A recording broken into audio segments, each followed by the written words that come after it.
Rashmi Singh, who is the Secretary NDMC and Director of NDMC Smart City Limited. We are at the Urban Innovation Summit in Lucknow.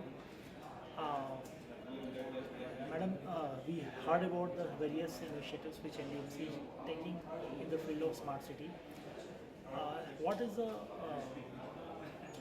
unique thing about NDMC Smart City Limited and the initiatives of NDMC in the field of smart city? See, the uniqueness is that we're looking at an integrated approach to service delivery with citizen at the center. But when I say citizens, the other unique part is that in our package we have something for everyone.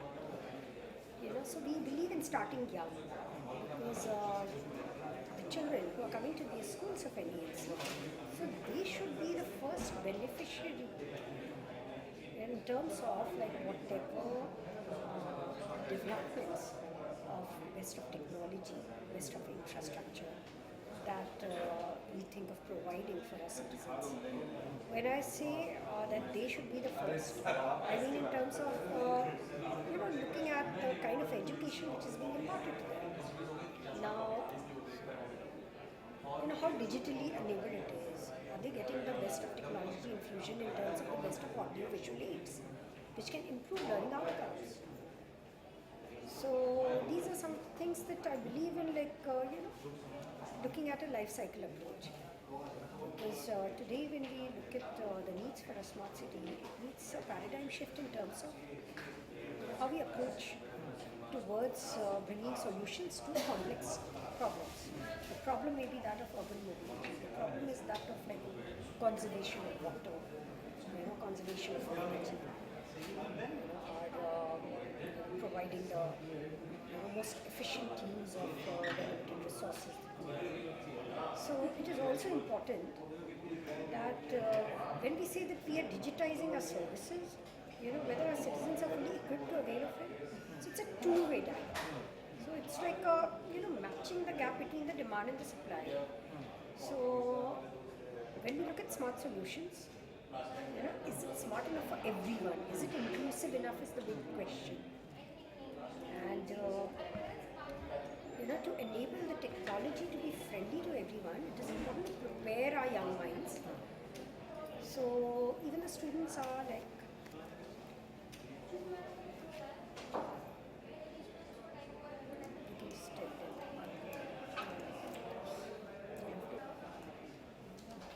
Madam, one of the questions which is asked about NDMC is that the NDMC area is anyway highly organized, highly systematic.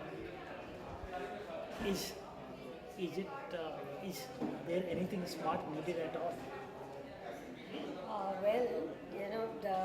All the more reason that if something is attributed as being organized, how do we sustain that? How do we keep up to the expectation of being one of the best capital cities, not only nationally but also internationally? So we have this huge onus, huge challenge of, keeping up to the desired level of excellence, and actually being one of the global best. So our challenge is different because all the time we are looking at standards which are like no more, no less than any of the best of international standards. Having said that, see, one of our biggest challenges is that even though we are in a small area, even though the number of residents today are just about 2 lakhs, but when you look at the floating population coming to the NDMC area, it is every day ranging somewhere between 17 and 20 lakhs. Because there are so many people who are coming for the sake of their jobs, offices, and markets, the central business district, which is the Connaught place. And then, some of our very frequented places, of course, is India Gate. Some of our very frequented places are markets, like even Sarojini Market. Then, you see, NDMC is not just what you see in terms of Lutyens Delhi or posh bungalows, or like the buildings like North Block or South Block or Rashtrapati Bhavan or Parliament House. NDMC also comprises of clusters. And I think few people know about it. See, there are more than 20 clusters, 21 clusters. And we are equally responsible for giving them the best of amenities, the best of services, which we would be responsible for providing, to the higher income groups. So our big challenge is that while we are looking at, say, a place like Khan Market, we are also looking at how to organize, say, the vendors who are there in Janpat, who are there in Sarojini Market, the thousands of people who throng to these places from all over the country, or even the foreign tourists who come. It's a popular destination. We are also faced with the challenge of providing the kind of services which like embassies of various states like they would be looking at. So having said that, like the waste management, the energy conservation, looking at our water supply systems, looking at our lighting systems on the street, off the street. So all that is like always perpetually a demand on us to ensure that there is no fault at all, and what we deliver is absolutely foolproof. And you'll find the kind of green around that we have, the roundabouts that we have, the trees that which are like a heritage trees, the parks that we have, those are again like huge responsibility for us to ensure that we not only protect them, preserve them, but also keep preparing for the second generation trees, which is like a continuous thing. And the other challenge that we find is that how do we kind of give that sense of entity, belongingness to those who are not actually residing there, but they're there practically the whole day. So, see, it's not as simple as like somebody residing in a particular town, who's always been there. So here with a floating population which is coming annually, yet we want to give them that sense of belonging, where any piece of plastic, waste, litter that you throw is spoiling my city, and it's my city. So how do we give them that feeling that we are not just coming here for the sake of job, but that sense of like ownership, that they have to have pride in the whole ambience that they. So that's another one of our like continuous challenge, that they may not really belong there, yet unless and until they have all the people who are interfacing with the NDMC area, they have to have that sense of belonging, which is important to maintain that level of probably sanitation and the green which we expect to see around all the time. How do you compare the progress in NDMC Smart City as compared to many other cities in the country? See, I would say that we have been kind of privileged enough to be able to experiment with lots of things, lots of new ideas, which are easy in terms of like the knowledge which can be exchanged to a place like Delhi, in terms of all the good practices, to be why it is easy is because we have access to the best of technology. We have the many firms who would come to us just for the sake of a pilot, because they also know that anything which is piloted well in NDMC will have a replicable effect. So just now, like coming to your summit, the innovation summit, and seeing that you had the launch of 311 app over here. So NDMC had experimented with it successfully, where citizen services are there on, say, the click of a button on the smartphone with the 311 app, which can be downloaded to, gain access to multiple services that we offer. Similarly, just now when looking at your exhibition, we saw that ESL has put up a stall, and they're talking about, now Lucknow replicating the smart meters. So, NDMC again had been like one of the first to bring it in the country, the smart metering system. Then we have, the LED energy efficient lighting systems for our street poles. And so many of these things, like even the parking, the smart parking systems. and the kind of the fountains that you find in NDMC area, the libraries, the community libraries that we've come up with. So I would say that not only in terms of access to knowledge and practice and technology, even resources for us have not been really a constraint. So we have been able to actually look at new and modern ways which may not always be technology driven. For example, like library, what it needed was providing a good ambience, but with again the ownership of the public to be driven through a partnership approach. So we have few successful partnerships for our school libraries, where we're calling them joyful libraries. And so we have like partners in different fields, and there are private sector investments also in different fields where we have these models which has immensely benefited many of the other municipalities. Because even though in our case, when I say that resources would not have been a constraint, yet the fact that for sustainability and better maintenance, better ownership, and we've encouraged private investments.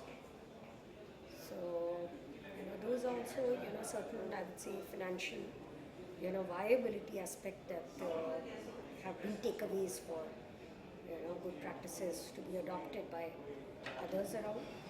And like I mentioned recently, one of our good practice was for non-motorized way of transport, encouraging a biking system. We call it the smart biking system. And it's like a public sharing bike. So, and it is basically meant to make the end-to-end connectivity for the commuters easy, those who are coming by metro or going to office. So for that short distance, do you hire an auto or you walk through? So people are finding it very convenient now to pick the bike and drop it to another docking place. So, and in terms of, you see, better maintenance of services like others, we also coming up with a control and command centers. Initially, we had put up a secondary control and command center operated in-house. But now we are having a much more advanced version which is coming. So technology, I would say, is being utilized. But at the same time, there's a lot of thinking behind what services, how effectively they are being, utilized to meet the genuine problems which the citizens have. So when you say, deploying CCTV, now just deploying CCTV may not, respond to all the problems unless it is thought through at the back end. Yes. Who's going to watch, who's going to respond. So for our schools, to make it like safe school, to make it happy school. So we have a lot of activities going on. So like an audit, safety audit of schools. So it involves a lot of community engagement, I would say. So civic engagement is something that we are trying across different services. Be it through the school management committee, be it through the involvement of resident welfare association to manage the waste, for local composting, for segregation of the waste at the doorstep itself. Then for the market trader association, for them to look at their responsibility in terms of, maybe coming up with, bulk aggregators for the hotels. So all of them have their own roles and responsibilities. So as a civic body, we really feel that it's not just enough to think that we are giving services. It's most important to also awaken, some kind of a, civic consciousness, about the role of the citizens about their responsibilities. Like right now, plastic waste, that is a huge challenge. Unless we really, make people more aware, just finding and imposing penalty, which, as per the act we can do. Even for garbage, as per the act we can do. But simultaneously, there's always an effort to make citizens more aware, about their roles and responsibilities. And I'm glad that people are coming forward. Organizations like even Art of Living came forward. They set up like an organic waste compactor, yeah, where like the waste that we gave, collected from the colonies, that has been turned into, compost, the manure of which can be utilized in our own gardens. Similarly, like we have decentralized and sewage treatment plants, and the treated water is being used to water the plants in our own garden. So we're looking at these smart ways of resource conservation. Now Jal Shakti is a very important abhiyan. So we're encouraging more of like the rainwater harvesting systems. And that again does not mean just government buildings, but the private players have to be equally encouraged to see their responsibility in terms of conserving water for any new buildings. Again, like the owners, the constructions, the contractors themselves have to be conscious of their responsibility.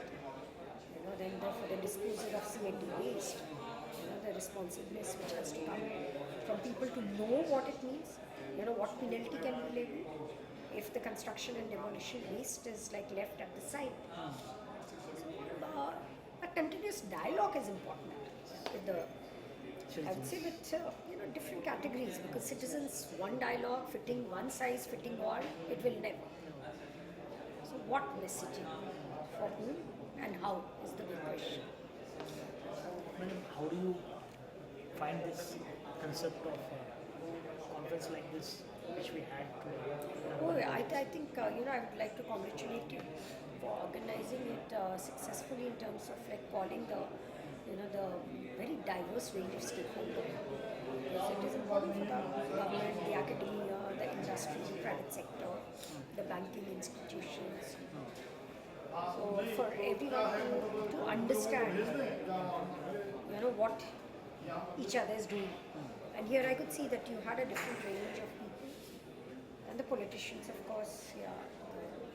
So all kinds of thought leaders coming together, because you see, everybody is like working in a silos otherwise, in a very segmented approach. So it's important for, say, a banking institution to know what the contemporary challenge of a civic body is.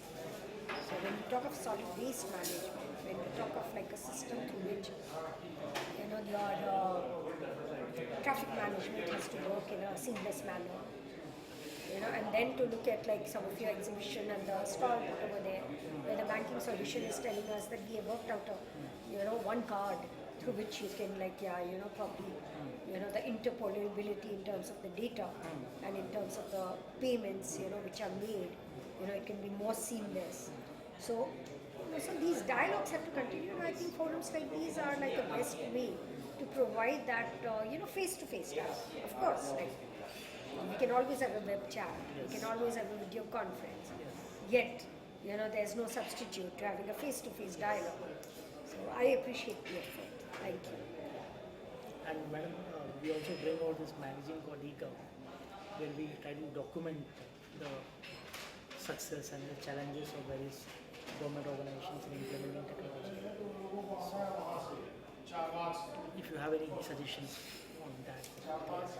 See, I do have a very important suggestion that, for me, technology at times is like really kind of driven for the sake of, showing that we have a solution to the problems, which may be just theoretical. It's like an algorithm which has been built, without actually looking at the ground reality. So very, very important, even for a control and command center. Who's going to really use it? Are the manpower going to be deployed? Are they equipped enough? Have you really managed to capacitate them? Is the absorption level good enough? So these questions today must be asked, because when you say like the use of technology, it is definitely one of the enablers, but not a substitute to the human intelligence, and not a substitute also to the kind of sensitivity and apathy which is needed in our approach towards how we use the technology and for what purpose. Because you see, if I don't want to solve a problem, my data center may come up with 10 different types of gaps which are visible. But the same set of people who are supposed to respond to the gap will not respond to it. So what use the control and command center is there? What use the technology? Unless the approach and the attitude is calibrated to looking at bringing genuine solutions for the public good. In my view, we will not be able to reach the desired goal, which we feel that technology can probably provide. I think we can conclude here. I thank you on behalf of Thanks. the eGov magazine and Elets for your presence here.